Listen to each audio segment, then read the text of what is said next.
Good morning, everyone. We made it. The fact that we're all here is a big deal. We all know the current world we're living in is very difficult, so the fact that we made it, we're all here, we're showing up, I think is a big accomplishment. Thank you so much, Nalafem, for asking me to do this. So this Baraza believes that women back women. So the idea of this debate is not that we're going to agree or disagree. I really want us to really just open our minds to really just hearing both sides. So I know we don't have enough time. I just really want to invite my debaters to come on stage. Are they here? Perfect. I'm going to ask my debaters 10 seconds each just to introduce themselves. And then I can set the tone for you guys. So team one this side, team two that side. Thank you. 2, 1 here.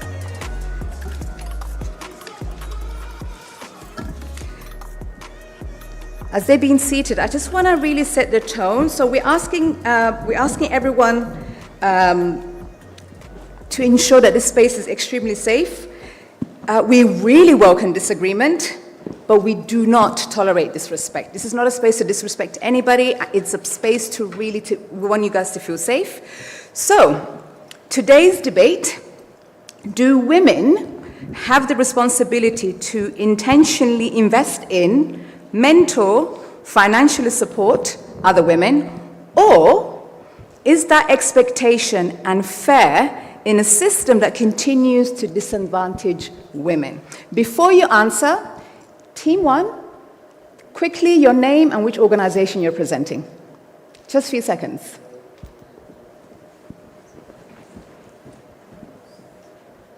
Yep, go ahead. Morning, guys. My name is Eunice. I'm a Pan-African adolescent girl, and I'm representing the Pan-African Adolescent Girls Movement. Thank you. Very good morning to you all. I'm Shukri Mahad. I'm a young Somali woman, a human rights lawyer, and a humanitarian practitioner. Currently, I serve as a projects officer at SIHA network. Welcome. Good morning, everybody. My name is Furawani-Loro. Sorry if I seem a bit nervous. You guys just look so amazing. I'm like shocked. I'm representing the Pan-African Girls Movement. Good morning, everyone. My name is Nolita Mvunelo. I am from the Club of Rome. I work with the Club of Rome. It's an international association working on systemic transformation for well-being on an equitable planet. Thank you. Perfect. I wanted the girls to have the stage by themselves. I will now join you so we can begin this debate. And we're going to have 2 minutes for each person. So, all right, ladies. Team one. Can you respond to that question? You have 2 minutes, and you can see we're counting. Go ahead. Sorry. First of all, is to thank Nalafem for this opportunity. And I'm seated here proud and unwavering to propose the motion that women can and do back other women. Let us take a look around this room before we even look at the history books. The evidence is right in front of us, and that is why with me here today, I have 6 solid points to prove it. My first point is that women can and do back other women through financial empowerment via chamas and cooperatives. Chamas are small circles here in Kenya. So in our communities, women don't wait for salvation, they build it. And that is why they join hands together and come up with these cooperatives and circles that offer startup loans and finance the agricultural projects and caution each other during tough financial times. And when the Communion and African banks close their doors to a woman, other women open theirs. Second is the power of mentorship, our present reality. Distinguished women from different backgrounds, different countries, different races are gathered here today to guide and teach and share and pour their experiences onto us, the young and upcoming women generation. Thirdly is the institutional support. A good example is Nalafem, that shows what happens when political and corporate worlds unite. They thrive. Look at the Pan-African Adolescent Girls Movement. It has united girls across different countries and different backgrounds to become politicians and can be able to dwell in politics, and who will later in future pull up other girls who the Pan-African Adolescent Girls Movements had not yet reached. The ultimate backbone, our mothers. The fiercest backing a woman receives starts at home. Our mothers are our first cheerleaders and our protectors. When we stumble or make mistakes, they don't discard us. They correct us with love and push us to succeed where they might have fallen short. Tradition, coexistence, and solidarity. Even with complex traditional structures, such as polygamous setups in our African heritage, we often see co-wives choosing to peacefully guide and support one another through their shared experiences of family life, forming deep bonds of friendship and solidarity rather than division. Apologies, I'm going to stop you there. Perfect timing. Over to you. Let's hear your reactions as they're speaking. Please go ahead. Thank you so much, Dr. Leyla. First of all, allow me to begin with one question. Who benefits when women compete against one another instead of becoming an allies and building one another? It certainly is not women, and it certainly is not our communities, and certainly not the future we are trying to build. For generations, we have seen women who have fought for a seat at the decision-making tables in our governments, our businesses, our boardrooms, and inside our communities. And today, more women than ever are finally reaching before those spaces. But I believe the question before us is no longer whether women can get there, because we already know, we can get there and we are already there. But the real question is, what do women do with power once they have it? And as a proposition, let us first be clear about when we are saying, yes, we believe women back women. We are not talking about blind loyalty. We are not talking about favoritism. We are just talking about women intentionally using their power, influence, and capital to create opportunities. So we boldly support this motion for 3 reasons. My first conviction is that power creates responsibility. History has shown us that no woman has transformed society alone, right? And from the global movement for women's suffrage to African women leading peace-building efforts to women advocating for equal representation across our continent, progress has always been driven by women who organized, mentored, advocated for, and stood beside one another. So therefore, leadership is not simply about bridging the gap. It's about making sure you are not the last woman to get there.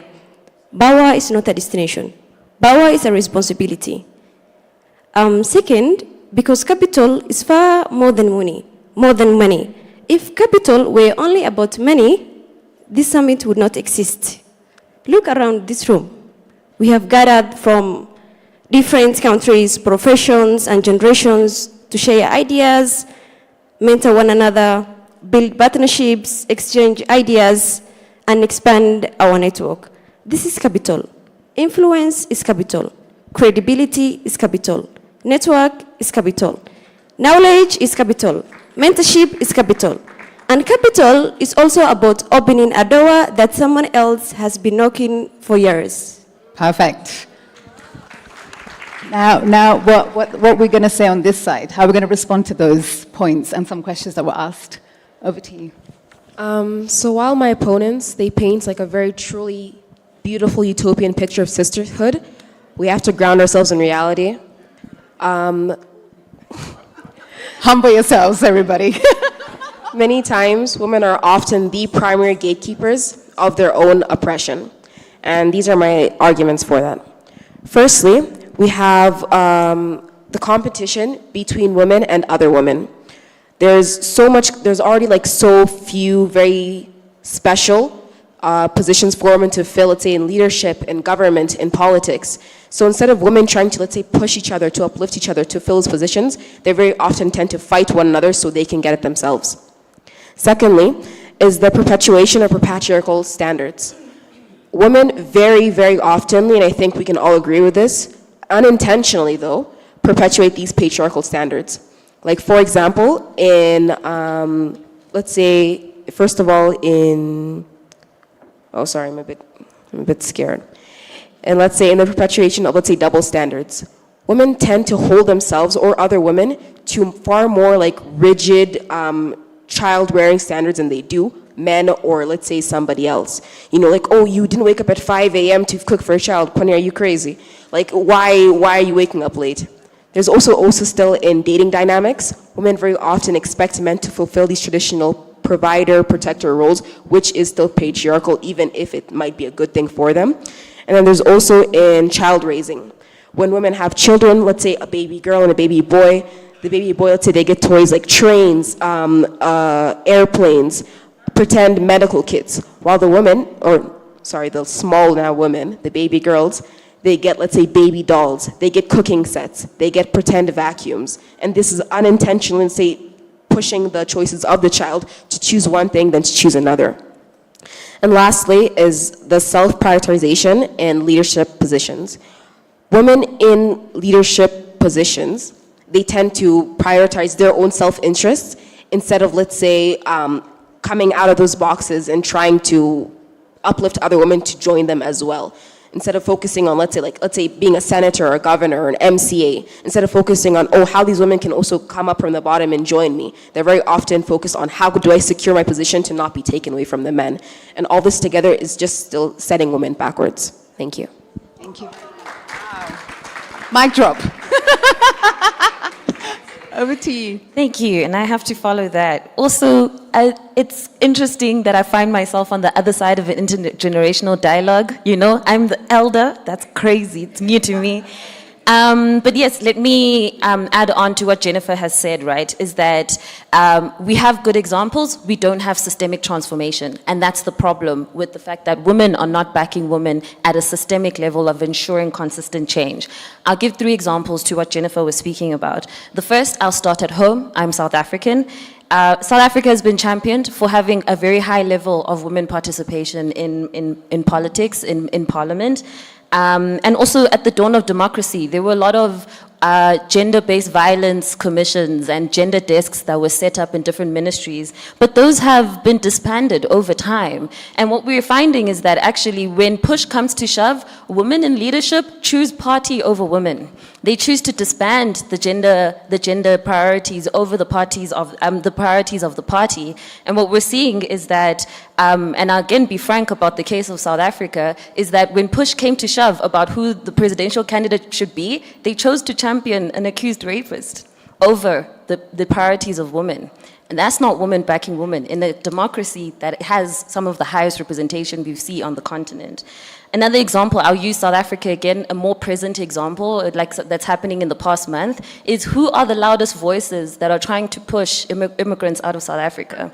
It is women who are on the news talking about how to remove immigrants from South Africa. And what we're finding in the past couple of weeks is that we have Malawian, Zimbabwean women and children camping outside of buildings and government buildings, sheltering for safety, not showering, not having access to water or food. Women oppressing other women, like in a dehumanizing way. Sorry, I'm getting a bit emotional about that.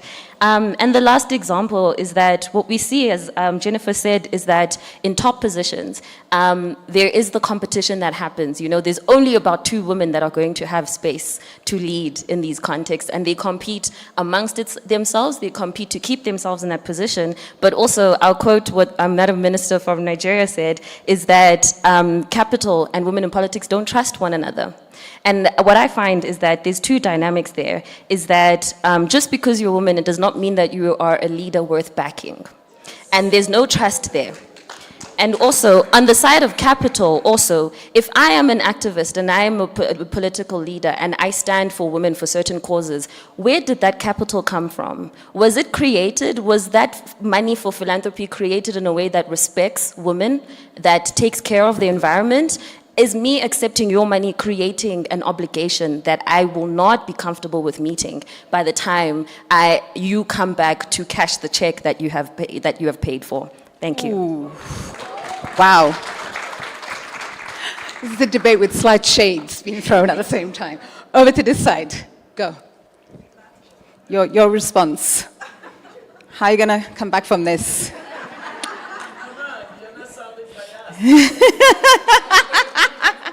As the elder in the middle, I'm bringing it back. Actually, I still stand with women back women because women embrace the shine theory. That is, practicing genuine joy for one woman's success rather than viewing it as competition. And in the part of validation, women are actively listening and validating experiences without jumping into the fix-it mode. They listen. They offer the safe space that another woman lacks out there and makes her feel comfortable. That's why they've even opened the book clubs, communion meetings, so that they can be there, free to share their advices, more about the childcare, the family, if it's politics, what are the various regions that they feel like they're being suppressed down and how they're going to help each other.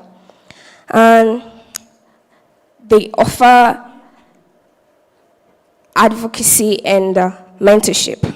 They recommend for high-profile projects, sharing salary and sorry, I'm a bit sensed also. It's okay, deep breaths. Advocacy and mentorship. They recommend for high-profile projects, sharing salary, offering guidance and counseling to those earlier in the careers. They offer that to the young generation that are joining into the careers. They give each other the follow-up steps. They show them these are the various regions. These are the various things that are going to come to you, and these are the various methods that you're going to use and curb these things when they come to you. And sponsorship. They go beyond the mentorship. By actively using professional capital, open doors and champion a woman for a promotion or board side. Let's take, for example, the Pan-African adolescent girls movement. If one day I was to be told that I'll be here, I'd actually laugh at myself, because, I'll ask you to pass the mic. The 2 minutes are over. Sorry. This is so hard to be in this position, to be strict with time like this. Go. Many thanks to the opposition for their argument points. I will start, still we stand that women back women. And we wouldn't be here if women do not back women.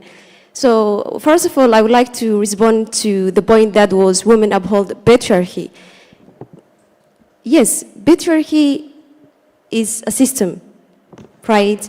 And that system to be changed, it needs all of us to be in the process of changing it. And the answer is not to abandon our solidarity. The answer is to raise a generation of women who consciously choose differently.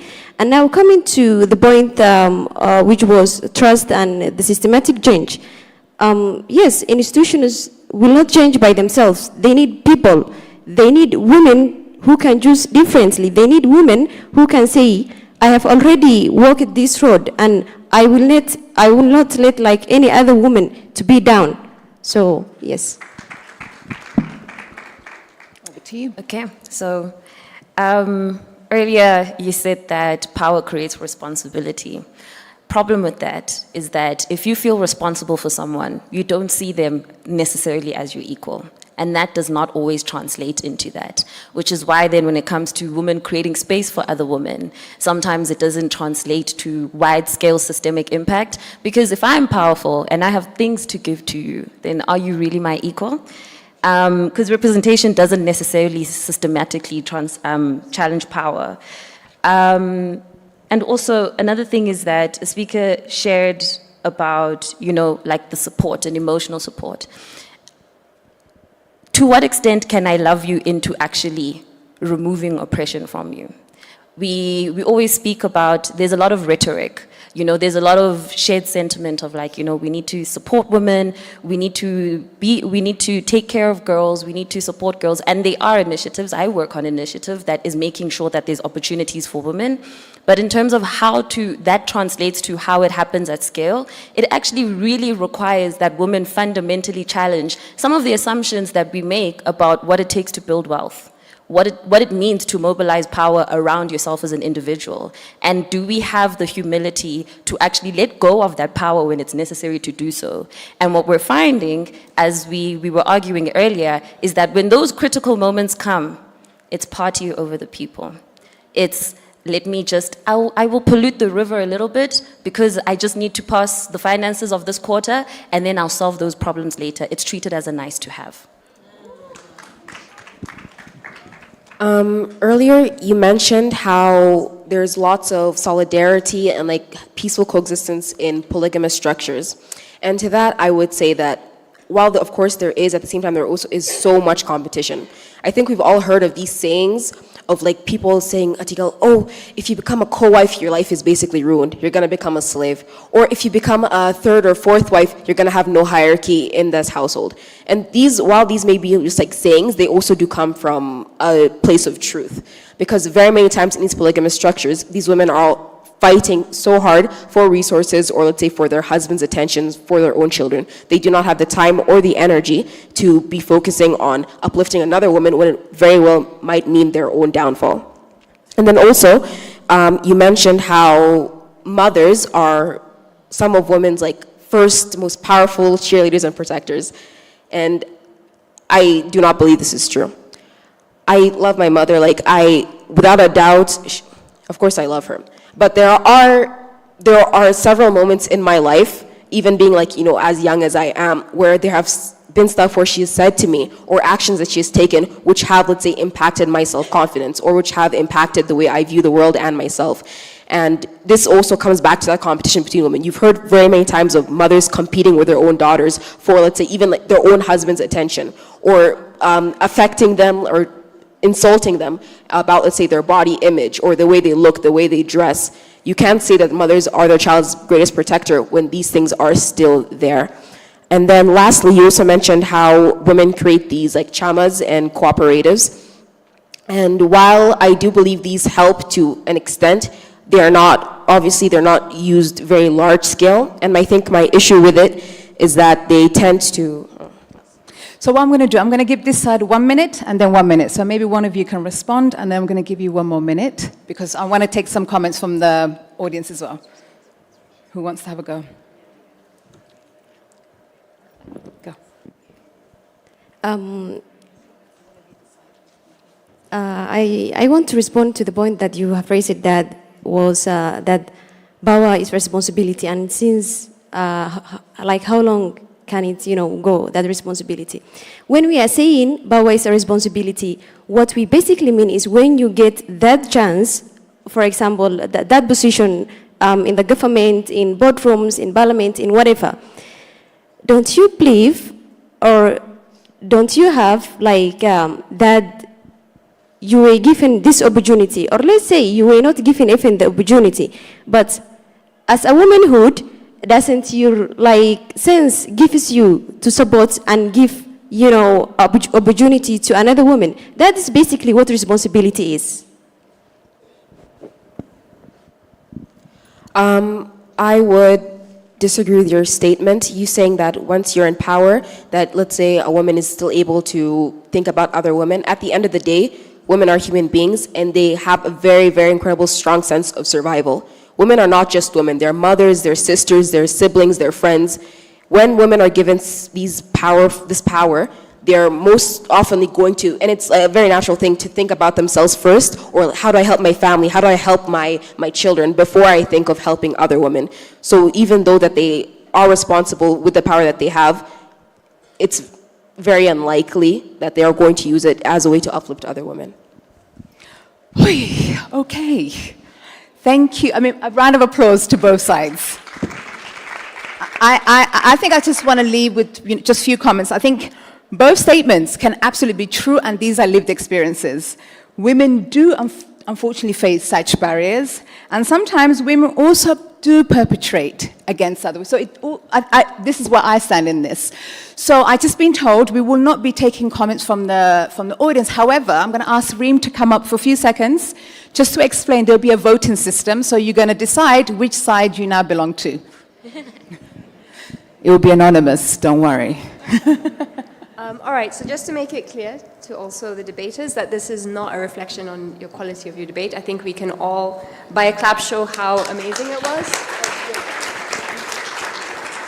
So this is more of a pulse check from we spent the whole of yesterday talking about this, and we're going to go into side events later on. So it's more of a pulse check. So we're going to do it by cheering, okay?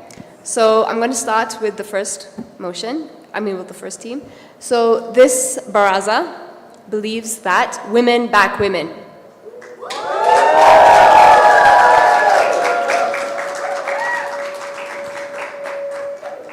Okay, this Baraza believes that women do not back women.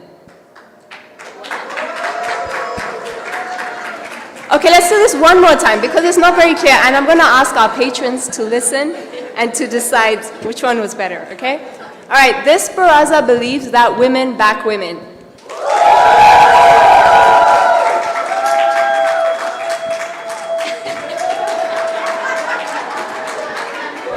I'm still in moderation, so I cannot share my thoughts on that. This Baraza believes that women do not back women.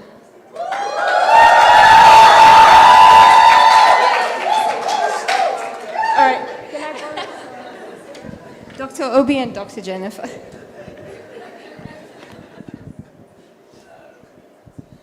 I think what we've just had is a group of very intelligent young women, clearly just showing us what is possible when women gather. And the group that was debating for that assertion, you've done very well. Your points were very solid. And I agree absolutely with you that women back women. The group that opposed, you were very good. You were so analytical about the points. The two of you are such a duo. Come on, clap for these girls. Your points were given. In Nigeria, that's what the Gen Z say when something is good. They say it's given. And what I want to say about your points is actually that what you were setting out for us are the work that remained to be done. That's just what you were saying. You're saying, yes, women back women. But by the way, we have so many barriers that are still entrenched on our way to equality because we're not being consciously deliberative in tackling these other issues. Sometimes when the women even act, they don't act based on knowledge. So it's not like they woke up and said, I'm going to oppose another woman. The social constructs have sort of narrowed them into certain patterns of behavior. So what it means is that we have a lot of advocacy work that is cut out for us based on the things that you said. But to summarize, I want you to know that some analytical work has also been done to understand this. So for example, on the matter of wage disparity, and I want to say that because some of you are hiring for other women in your organizations. So there was a study that was done, and it showed that just because women were hiring women, they were not actually bridging the wage disparity. So there was always like a 7% higher earning by men hired by women than they gave the women that they hired. Do you understand? So this is right within your power to change as soon as you get back home, right? That's why this Baraza is very helpful.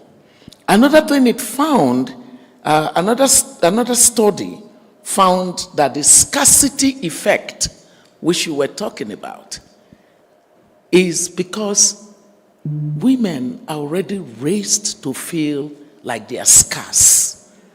And so we've got to have programs that tell women about the abundance mindset. It is not a zero-sum game, girls. It's not. The fact that someone is progressing does not mean that you can't progress. You've got to have an abundance mindset. We don't need one great person. We need many great people. And so it is for us to invest in producing them. And then the third point is the queen bee phenomenon. Huh? Yeah. But then the queen bee phenomenon also exists amongst men. And so it really is about getting people to understand the power of collaboration. And the best people that can get outcomes from collaboration are women. The more women collaborate, the more they grow together.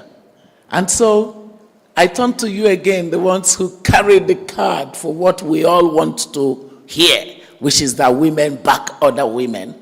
I want you to know that your points were very solid.